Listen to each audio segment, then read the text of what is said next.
Olá, aqui é a doutora Patrícia Campos Ferraz, esse é o podcast Nutrição, Exercício e Saúde, que é uma realização da Clínica Move.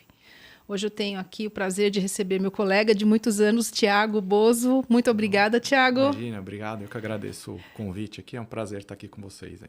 E o Tiago, ele é fisioterapeuta esportivo, né, da Move já há muitos anos, né? Nós dividimos aí o dia a dia, né? Muitos pacientes também, né, com bastante sucesso. E hoje a gente vai falar um pouquinho sobre dor no tendão. Nós vamos entender aqui com o Tiago do que se trata isso. Então, explica pra gente o que vem a ser a dor no tendão ou a tendinopatia, falando num linguajar assim mais técnico. Isso, a dor no tendão é uma situação, né, que provavelmente o tendão sofreu algum tipo de sobrecarga, e mais do que ele estaria acostumado a lidar. E aí ele reage de uma maneira geral, internamente na matriz dele, com uma reação um pouquinho mais exacerbada do que o normal, né? Então, a matriz dele é modificada e, com isso, ele tem algumas alterações secundárias a essa matriz, né? E pode ser a dor, pode ser a perda de função, tudo isso está relacionado. Então, ele antigamente, né, falava muito de tendinite, né? Tem uma tendinite aqui, tendinite ali. Esse termo caiu um pouquinho por desuso, né? Já há algum tempo, porque histologicamente, quando você olha ali dentro do tendão, você já não tem tantas células inflamatórias que comprove, né, que justifique você falar, tem uma inflamação aqui na região, né? Então, o que você vai ter mesmo é uma alteração na matriz do tendão. Eu gosto, às vezes, de falar com o paciente assim, para ele entender a estrutura do tendão, é como se fosse um cano PVC. Você pensa assim que tem um cano PVC, e dentro desse cano, você vai ter vários canudinhos, todos enfileiradinhos, tudo compactozinho, bonitinho. E aí você coloca ele num sistema hídrico, a água tem que passar tudo fluido de um lado para o outro. Jogando para articulação, o tendão é o cano PVC, de um lado tem o músculo, do outro lado você vai ter o osso. Jogou a água seria a força de transmissão desse tendão, você vai lá e produz o movimento. Então, um tendão sadio, jogou a água, produziu, fez articulação, produziu força, tudo ok. Quando você já tem essas tendinopatias, um desgaste desse tendão, esses canudinhos, em vez de eles estarem todos enfileiradinhos bonitinhos, eles já começam a estar meio bagunçado. Então, o fluxo de água não vai ser perfeito. A energia que vai ser transmitida de um lado para o outro não vai ser perfeita. E aí você pode começar a ter dor, compensação para fazer o movimento, né? E aí que você tem os diversos estágios aí da tendinopatia, que é o estágio 1, o estágio 2, o estágio 3, que é o mais avançado, assim, onde você tem até o risco de ter alguma ruptura, né? Você tem um espessamento do tendão, porque você atrai moléculas que são mais hidrofílicas, que a gente fala, né? Que aumenta a o espessamento do tendão. E aí você começa a ter as repercussões secundárias, que é a perda de rendimento, perda de função, dor, né? Que é o principal causa que vem procurar a fisioterapia, ou o médico, né? Principalmente o médico, e aí depois eles encaminham para a fisioterapia para a gente resolver. Então, esse é um ponto importante que eu ia perguntar, seria a minha próxima pergunta. Qual que é o principal sinal e sintoma de uma tendinopatia? Você já falou. Aí eu também acho que vale a pena, às vezes, para não... O pessoal que gosta do termo tendinite, eles não ficarem muito magoados, a gente pode ter um processo inflamatório, por exemplo, o cara tá jogando bola e toma uma pancada no tendão. Sim. Por exemplo, tendão de Aquiles. Você vai ter um trauma, você vai ter um processo inflamatório, né? Ou algumas doenças metabólicas, autoimunes, né? Tem alguns casos de quem tem diabetes. Então, aí você pode ter, sim, um processo inflamatório, sim. Mas pensando no praticante de atividade física, né? Normalmente é por um aumento de demanda, um overuse, né? O cara que aumentou o pace, o cara que nadou mais, jogou mais tênis do que devia, enfim. E aí o tendão não estava preparado para esse aumento de demanda, ele começa a ter alguma alteração na sua matriz, nos canudinhos lá do nosso modelo. Certo. E aí você falou um termo aqui que me deixou, né, um pouco curiosa, que é essa questão de atrair células hidrofílicas. Isso significa... grosso modo, um certo fibrosamento, assim? Isso a gente pode considerar isso uma fibrose? Na verdade, assim, você transforma o colágeno do tipo 1 para o tipo 3, você tem esse tipo de transformação, né? Nos tenócitos, quando estão com uma carga maior do que eles estão acostumados. E aí você tem liberação de moléculas. Nesse processo, o tenócito libera a substância P, que aí vai causar a dor, né? Que é o principal. E vai alguns protoglicanos que também atraem essa molécula. Então, alguns casos você pode ter o espessamento do tendão, é mais comum no tendão de Aquiles, você ter esse espessamento. E alguns outros casos, que é mais comum em membro inferior, você pode até mesmo ter um afilamento desse tendão pelo desgaste, né, das rupturas do próprio tendão. E com isso, se a pessoa não cuida ou continua com aumento de demanda, você pode evoluir para uma ruptura, né? Isso é grave. Grave. E aí, cirúrgico, o tratamento? Então, não necessariamente, porque assim, tem um grupo australiano de pesquisa que eles propuseram um modelo que é o que revolucionou bastante o tratamento da tendinopatia de um tempo para trás, né? De um tempo daqui para trás. Eles falam assim, eles gostam de propor que o tendão é como se fosse uma rosca, né? Eles falam para tratar a rosca, e não o centro. Então, assim, vamos voltar lá para o nosso modelo do cano PVC. Então, tá lá o nosso cano, e na beiradinha aqui, você tá cheio de canudinho. Então, quando você põe uma carga, que é o que tem sido que a fisioterapia tem feito bastante, e comparação com alguns resultados cirúrgicos, tem até sido no follow-up de 6 meses, até um resultado até positivo, mais positivo que cirurgia. Lógico, alguns casos específicos, né? É que você vê que quando você põe uma carga progressiva e controlada, e de uma forma que não gere tensão, compressão nessas fibras, esse cano, voltando aqui, na bordinha dele, os canudinhos começam a se realinhar e conseguir transmitir força. Entendi. Então, você colocando uma carga progressiva e não compressiva, você começa a ter novas fibras de tendão que conseguem transmitir a força, você consegue ter uma função melhor, menos compensação e, consequentemente, evoluindo clinicamente, né? Então, não necessariamente a cirurgia, quando você tem uma ruptura total ou parcial, é a melhor indicação. Você sempre tenta um tratamento conservador, não obtendo sucesso, assim, aí você já pensa num tratamento cirúrgico. Lógico, cada caso é um caso, assim, né? Então, se tem uma pressa grande de voltar, aí você... Você é um atleta de alto nível, que não pode ficar muito tempo parado. Mas a cirurgia normalmente de pós-operatório de, manguito ou até de calcânio, você tem uns 5, 6 meses. Então, nada é rápido aí, né? Na verdade, nada é muito rápido. E o próprio processo para curar, né? Para você ter um tratamento efetivo, é um processo demorado. Vão ser 12 semanas, no mínimo, aí de um bom... Não necessariamente você vai ter 12 semanas de dor, né? Para ter alívio de dor. Mas para você estar seguro que seu paciente vai voltar com uma eficácia melhor, sem um risco de uma recidiva, mais ou menos esse tempo aí de 12 semanas, que daria 3 meses. Então, o nosso paciente está lá fazendo esporte, né? E, de repente, ele sente dor em um determinado tendão. E o que ele faz, né? Que atitude que você recomenda que ele tome? Eu acho que assim, você tem que observar os sintomas, né?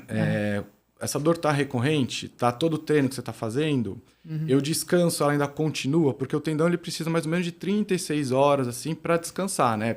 Ele tem uma carga tenso, se você põe, ele vai respondendo. Se você já põe outra carga tenso, se você já põe mais estímulo, assim, ele não recupera e a chance de bagunçar tudo lá a matriz é maior. Aí você estressa mesmo, né? Você vai estressar mesmo essa estrutura. Isso. E aí você vai vendo, tá me incomodando no meio do treino, agora tá incomodando o treino inteiro. Então, são sinais que tá evoluindo daquele estágio 1 para o estágio 3. Então, já é o momento de, às vezes, você conversar com o seu treinador, de diminuir, procurar um médico, às vezes, para ter uma imagem, um diagnóstico, ver que parte do tendão que tá, às vezes, o exame de imagem é importante para isso, para você ver se é na êntise, se é no terço médio, se é na bainha que reveste o tendão, porque isso também vai influenciar um pouquinho no tipo de tratamento, né? Então, a imagem complementa junto com os exames físicos, né? E com a anamnese para você fechar o diagnóstico e conseguir ver qual que é a melhor abordagem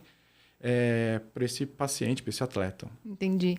E aí, assim, você, como fisioterapeuta, está recebendo um paciente que já tem uma tendinopatia que foi diagnosticada pelo médico. E aí, como você vai lidar com isso lá no campo? Assim, aí eu acho que o interessante, né? Não vai vir no laudo, ó, estágio 1, estágio 2, estágio 3 simpatias. Então, vale a pena você fazer uma anamnese. Até se você quiser explicar também quais são esses estágios, né? Acho que vale a pena você ver o paciente por inteiro, não olhar só o tendão, né? Como é que dá a cadeia cinética, como é que tá a dor, como é que tá a função do músculo, né? E aí, atualmente, né, o padrão ouro, assim, que tem tendinopatia, são os exercícios, né? Antigamente, muito falava de só faz excêntrico, exercício excêntrico. Hoje, a gente sabe que o excêntrico é importante numa determinada época da reabilitação, mas a gente trabalha com 3 tipos de modalidade, né? O isométrico, sustentado com uma alta carga, e aí vai dependendo cada fase que o paciente está, né? Você trabalha com aquele que eles falam de heavy slow, né? Você põe bastante carga e faz um movimento bem devagar, bem lento, controlado, né? Que também tem apresentado bastante resultado bom. E o excêntrico combinado também com contrações concêntricas. Desde que essas contrações concêntricas não gerem compressão no tendão em certas angulações. Então, você precisa ver o seu paciente como todo, ver a cinemática dele, né? E você sabe, a gente sabe, né, da fisioterapia, que certos movimentos você vai gerar uma certa compressão no tendão, numa certa amplitude. Então, evitar isso numa fase inicial.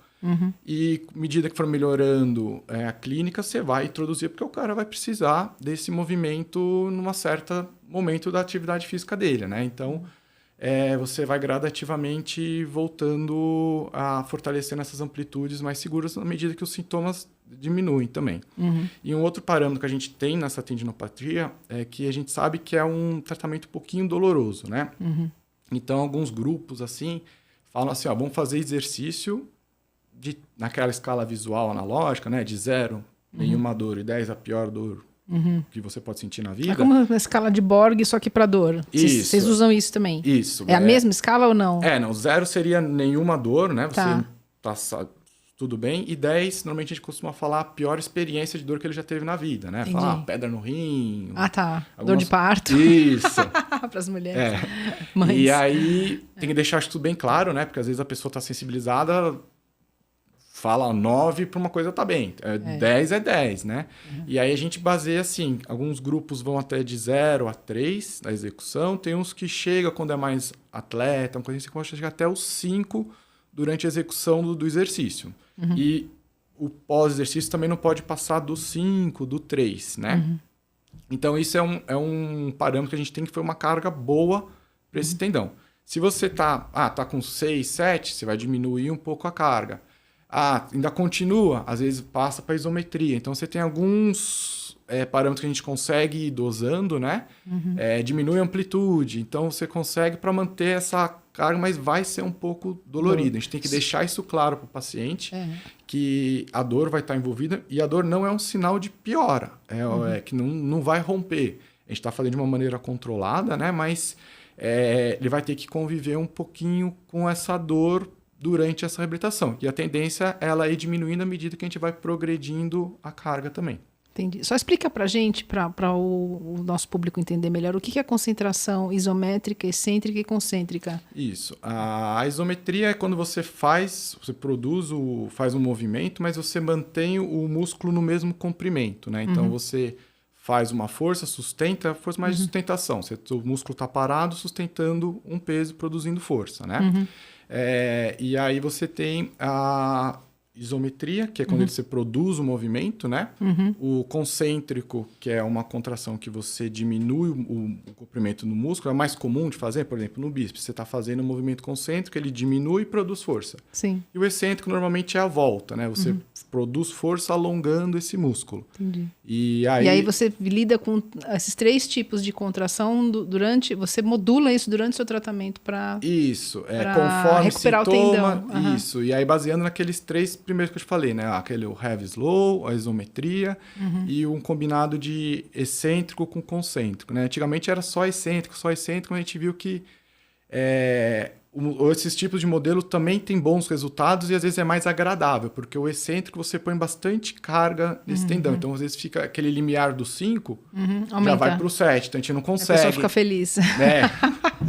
Tá perguntando assim, tô com a sensação de que eu tô me recuperando mais rápido, porque eu tô aguentando essa carga, né, que é maior. E aí, às vezes, você tem que dar um passinho para trás, manter assim, para manter naquele limiar de dor de 0 a 10 nos 3 a 5 ali. Certo. E ser uma coisa menos violenta, menos traumática para o paciente. Vai ser dolorido um pouquinho, mas de maneira que ele consiga aguentar bem esse tratamento. Mas você falou uma coisa interessante aqui, que é quando você faz a modulação dessas aplicações de força, nessas diferentes aplicações de força no músculo, na verdade você está ajudando a reorganizar toda aquela estrutura. Isso, eu estou pensando aqui no cano, adorei esse modelo do cano de PVC com os caninhos, os canudinhos e a água passando. Isso é incrível, muito didático. Acho que para quem está ouvindo isso aqui é muito fácil de entender como é que funciona o tendão. E assim, a gente não quer sentir dor, né? Mas é a dor do bem. Então você está remodulando o seu tendão para a curto, médio prazo evoluir e conseguir progredir e resolver o problema, né? Sim. E aí a gente tem alguns outros recursos, né? O laser, né? Que às vezes você vai fazer aquela fotobiomodulação na região que às vezes você consegue controlar um pouquinho os sintomas, promover uma analgesia local ali, até às vezes ajudar um pouquinho a reorganizar os canudinhos que estão bagunçados ali no cano, mas o principal é o exercício progressivo e gradual aí, e não compressivo, de não gerar compressão nesse tendão. Entendi. E quanto tempo demora para recuperar um tendão? Eu acho que assim, tem casos agudos e crônicos, né? Nos agudos, pensando naquela fase 1, 2, 3, se a gente pensa lá na reativa, que ainda você faz só algum ajuste de carga, assim, a tendência é ser uma reabilitação mais rápida. À medida que você já tem ruptura, já tem uma degradação bastante dos nossos canudinhos, é um procedimento que leva mais tempo, que é mais vagaroso. Então, em média, assim, pro paciente, também tem um tipo de paciente, né? O atleta, a senhorinha, né? Então, esse tempo varia um pouquinho, mas eu diria, em média, uns 3 meses, assim, para você conseguir fazer cada fase da reabilitação e voltar com uma certa segurança que vai ter uma recidiva baixíssima ou nula, né? Que é o que a gente não quer. Porque, às vezes, o que pode acontecer? O paciente vai lá, toma, assim, top de analgésico, tô bem. E aí vai praticar, mas ele tá se enganando, né? Ele tá mascarando. Ele só parou de sentir a dor. Isso. E aí a tendência é piorar. Então, por isso que, às vezes, na fase de 2 a 3 meses, o paciente está sintomático, mas a gente tem que colocar a carga para aguentar a demanda que ele vai ter. Vai ter que fazer, às vezes, em membro inferior, fazer uma pliometria, porque o cara salta, o cara corre. Então, não adianta, às vezes, só fortalecer. Ele precisa estar com o tendão na função que ele precisa, né? Então, quer dizer, aos poucos você vai colocando... Isso que é a reabilitação, na verdade. O conceito de reabilitar, né? Que aos poucos você vai colocando a pessoa nas condições mais próximas possíveis da realidade dele. Isso. Da demanda que precisa. Né? E depois ele está... Então é livre importante, para voar. É o nosso principal objetivo, né? Voar e não voltar. Exatamente, né? Voar e voar longe, né? É perfeito. Bom, acho que agora a gente já está chegando ao final desse episódio, né? Deu para ficar claro, assim, como é a origem da tendinopatia. E vai ter parte 2, já estou avisando, vou dar um spoiler aqui. Então, muito obrigada, Thiago, pela sua disponibilidade. Muito obrigada à Clínica Move por apoiar todo esse projeto e até o próximo episódio.